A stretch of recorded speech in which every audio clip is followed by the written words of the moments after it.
예, 여러분 안녕하십니까. 1933일 되는 미국 대사관 지금 시민들의 행동입니다. 오늘은 과학 기술 얘기를 해보겠습니다. 제가 어제 중국 우한 얘기를 했습니다. 우한이라고 하는 그 큰 도시, 중국에서 상당히 큰 도시입니다. 10개 도시 안에 들어가는 10대 도시 안에 들어가는 도시인데, 그 도시에 무슨 얘기를 했냐면은 로봇 택시, 자율주행 택시에 대해서 얘기했습니다. 자율주행 택시가 한 400여 대가 우한을 이제 돌아다니고 있는데, 곧 조만간에 1000대가 되고, 또 조만간은 모든 차량이 무인 차량이 돌아다닙니다. 무인 차량이 돌아다니려면은 많은 도로에 무인 차량이 돌아다닐 수 있는 데이터 축적을 하고 하는 등 많은 입법적 지원도 있어야 되고, 과학기술 데이터 축적도 있어야 되고 많은 노력이 있어야 됩니다. 근데 중국 공산당은 이미 다 했습니다. 근데 한국은 중국보다 앞선 2016년도에 입법을 마련해서 다 준비를 했는데, 한국은 그 이후로 발전이 전혀 진척이 없었다. 왜 없었는가? 바로 민주당 때문에. 민주당이 모든 규제, 야 이거 하면은 일자리 없어져. 그래서 규제. 그래서 민주당 규제 때문에 하나도 자율주행 택시는 진척이 안 되고, 한국은 중국 공산당보다도 아주 많이 낙후가 되어 있습니다. 자, 그러면 미래 세대는 어떻게 될 것인가? 미래 세대는 아이를 안 낳습니다. 아이를 안 낳고, 미래 세대는 택시 기사들도 노인이 돼요. 그럼 택시 기사들도 이제 그 노인이 되면은 택시 운전 잘 못합니다. 지금도 택시 잡으려면은 너무너무 힘들어요. 택시 비용은 또 엄청나게 올라갔어요. 아니, 중국 공산당은 택시 비용도 거의 절반, 사람이 안 보니까 택시 비용도 절반, 얼마나 좋습니까? 그래서 중국 공산당이 어떻게 하느냐? 그 많은 일자리, 잃어가는 일자리, 택배기사, 택시기사, 기사 등등 여러 가지 일자리, 잃어갈 그런 일자리들을 대체하기 위해서 그분들을 재교육시키고, 동기들, 이제는 이 인력시장이, 이런 시장이 죽으니까 저 시장을 가야 된다 하고, 새 시장을 교육하고 안내하고 이러한 노력을 합니다. 중국 공산당도, 야 이놈 민주당아. 그래서 제가 볼 때 민주당은 중국 공산당보다 못합니다. 중국 공산당보다. 오늘 제목입니다. 민주당은 중국 공산당보다 못하다. 중국 공산당은 우리보다 못 살았습니다. 이승만 박정희 시대가 이르는 그 개혁, 그 진보, 그 진취적, 창조적, 그 힘, 위대한 지도자를 만난 대한민국은 중화사상 늘 중국의 제후국, 속국이었습니다. 한 70년 동안 중국의 제후국이 아니라 중국을 압도하는 삶을 살았습니다. 그래서 어떻게 됐습니까? 중국 공산당이 우리의 제후국인 한국이 왜 저래 잘 살까? 그 결정은 딱 보니까 박정희 때문이에요. 박정희. 그래서 전 세계에서 박정희 연구를 가장 많이 한 곳이 중국이고, 박정희 연구 서적이 가장 많은 나라가 중국입니다. 중국 공산당도 박정희를 연구를 그렇게 해갖고, 박정희 리더십을 따라서 중국 공산당이 지금 박정희의 경제개혁을 중국에서 완성을 시켰어요. 아니, 한국에서 완성을 시켜야지 왜 중국에서 완성을 시키냐고. 이 누구 때문에 그렇습니까? 바로 민주당 때문에 그랬어요. 민주당. 지금 민주당 정치인들이 박정희 하면은 독재자, 맨날 독재자를. 중국 공산당은 박정희 하면 위대한 창조자라 그래요. 위대한 창조자. 우리 중국 15억 인민들이 배우게 될 위대한 창조자가 박정희라 그러는데, 이 미친 민주당은 맨날 박정희는 독재자라 그래요. 그래서 오늘 제목이 지금 중국 공산당보다 못한 민주당. 그래서 시간이 없습니다. 이번에 노동부 장관도 과학기술 IT 그런 부분에서 새로운 일자리를 만들어낼 그런 사람을 노동부 장관으로 앉혀야 되는데, 머리띠 둘러매고 맨날 투쟁하는 민주노총 위원장, 그런 사람을 노동부 장관을 앉힌 이재명. 저는 늘 말합니다. 어떻게 되든 간에 정치전쟁에서 온갖 수단과 방법을 총동원해갖고 악한 방법도 동원해서 이긴 자, 이게 어떻게든 이긴 자에게는 뭔가 그래도 허니문 기간도 주고 해야 된다. 그렇게 생각합니다. 그렇지만은 지금 강순우 임명하고 김용훈인가 노동부 장관 임명하고 이진숙은 아웃시키고 하는 과정에서 지켜보면은 야, 이건 뭐 사람이 아니에요, 사람. 사람이 아닌 자를 장관하라고 시키는 이 이재명 정부, 물론 지금 인사청문 제도 자체가 심각한 문제를 안고 있습니다. 인사청문회 한번 나오려면 제대로 된 사람 넣을 수가 없어요. 왜 넣을 수가 없는가? 인간은 살아오면서 살아오는 날들이 다 죄짓고 하루하루가 죄짓고 살아가는 게 인간인데 거의 딱 세워놓고 만약에 하나님처럼 심판해. 하나님 자신들은 하나님이고 너도 하나님처럼 인생에 특별 하나 문제 하나 없는 인생을 살았나 물어보니까 누가 가겠습니까? 다 범죄자인데, 다 죄지연자인데. 그런데 이번에 강선우뿐만 아니고 나와 있는 몇몇을 보면은 그래도 해도 너무한다. 이 국민 눈높이를 모욕하고 있죠. 모욕하고 있어. 누가?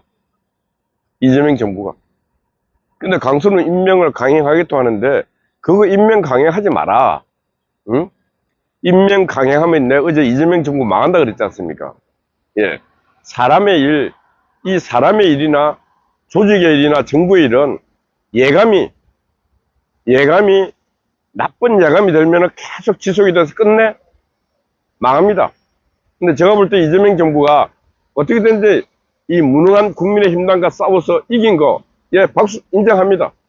그렇지만은 지금 이렇게 나가는 거 반드시 망한다. 근데 이재명과 민주당만 망하면은 괜찮은데 국가와 국민 전체가 망한다. 그래서 제가 이렇게 얘기를 하고 있는 거죠. 그래서 제가 지금 이 한국 정치를 보면은 진짜 중국 공산당이 무슨 원칙이 있습니까? 공산당이 무슨 질서가 있습니까? 공산당은 당 지도부가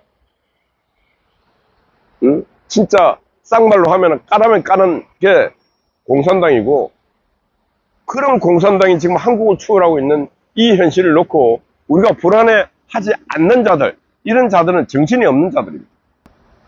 중국 공산당은 어떻게 우리가 저 조그만한 땅덩이 대한민국보다 못 살 수가 있는가?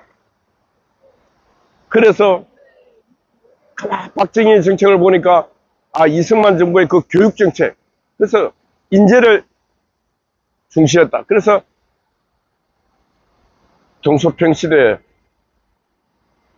미국으로 인재들 유학을 보내고 그 유학 보낸 또 지금의 초중고 교육제도에서 벌써 초등 중등만 되면은 영재들 뽑아갖고 특수교육을 시키고 그 인재들이 전 세계를 다 내보내갖고 전 세계의 시각으로 어떤 상황이 발생하면은 전 세계의 선진 시각으로 어떤 사건을 분석하고 하니까 뭐 대단하지 않습니까?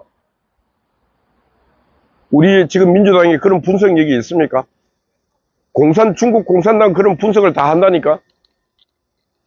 그래서 민주당이 불안하다는 건 바로 중국 공산당보다 뒤처진 사고식으로 갖고 정치를 하려고 하니까 안 맞습니다.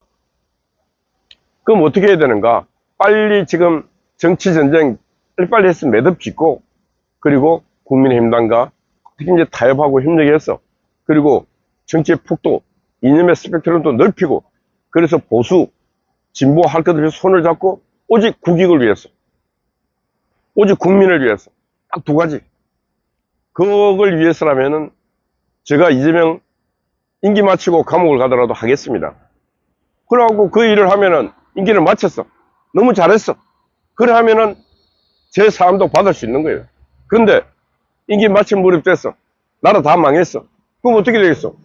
그러면은 지금 기다리고 있는 법의 심판이 아니고 그때 되면 또 다른 심판으로 감옥을 가야 된다니까. 그러면은 영원히 못 나와. 그러면 무슨 길을 택해야 됩니까? 내가 하는 길을 택하면 이재명은 감옥을 안 갈 수도 있다. 그리고 역사의 주요한 인물로 기록에 남을 수도 있다. 그 어떻게 해야 돼? 오직 국익을 위해서, 오직 국민을 위해서. 이 생각을 머릿속에 넣고 눈을 멀리 뜨고 바라보면 인재가 수두룩합니다. 지금 강순우 같은 인간이 아니라 차라리 강순우 자리에 여대생 하나 갖다 놓은 게 낫습니다. 깨끗하고 프레시하고 창의적이고. 그렇지 않습니까? 뜨거운 국가에 대한 뜨거운 사랑과 국민에 대한 뜨거운 애정이 있는 그런 여대생, 그런 사람 하나 딱 갖다 놓고 여성 정책이 아닌 우리 사람 정책, 국민 모두가 사는 정책, 남녀노소가 모두 사는 그런 정책을 너희들이 살아갈 미래를 한번 그려봐라 하는 게 낫지, 강선우처럼 뭔가 영육이 때묻을 대로 때묻고 악할 대로 악한 그런 인간을 거기다 앉히면 여가부가 잘 되겠습니다. 안 그래도 갈등 부가 여성부인데 잘 되겠습니다. 하여튼 참 너무너무 이 상식이 없는 이 정부 머리가 아픕니다. 머리가 아파. 그래서 뭐 여러 가지 말을 할 수 없지만은 중국 공산당보다 못한 민주당이 되어서는 안 되지 않습니까? 그러하기 위해서는 지금 민주당이 더 많은 어떤 창조적 파괴를 시작해야 된다. 그리고 민주당을 파괴해야 됩니다. 이념에 찌든 민주당, 정치에 찌든 민주당을 파괴해서 과학기술, 문화 이런 쪽에 집중하는 민주당으로 다 전환시키고, 이제 다음 지방자치선거와 다음 총선에는 그런 정치에 때묻은 자들을 공천도 하지 말아야 돼. 국민의힘당도 똑같습니다. 판사, 검사 이런 인간들 공천하지 말고 과학, 기술, 문화, 체육 이런 거, 미래산업, 소프트머니를 창출할 수 있는 그런 사람들, 그런 곳에서 자기 청춘을 바친 그런 사람들을 픽업해서 해놓으면 이 나라가 지금 2단계 진보할 것입니다. 그런 나라를 희망합니다. 그래서 제가 오늘 말합니다. 아마 제가 이런 말, 중국 공산당보다 못한 민주당, 이런 말 아마 들어본 적이 없을 겁니다. 제가 볼 때 민주당은 중국 공산당보다 못한 민주당이에요. 규제라고 하는 모든 규제를 다 만드는 집단이 민주당이에요. 과학과 기술과 기업이 진보하지 못하게 만든 발목 잡는 것도 민주당이에요. 의식구조가 다 낙후된 것도 민주당이에요. 민주노총 같은 자기 패거리들 설득도 못하는 집단이 민주당이에요. 진짜 제가 볼 때는 정치 벌레들로 우글우글 모여있는 게 민주당처럼 보입니다. 국민의힘당은 말할 필요도 없고 아무 능력이 없는 겁니다. 그래서 국민의 한 사람으로서 저는 바랍니다. 민주당부터 먼저 중국 공산당을 앞서라. 그러면은 한국 정치가 일진보할 것이다. 이런 말씀드립니다. 예, 어제 낮부터 우리 한강신님이 밤을 새웠습니다. 우리 송화제 변함없이 초소를 지키고 있습니다. 우리 미경님, 아군 스파이 파워 여러분들 파이팅입니다. 감사합니다.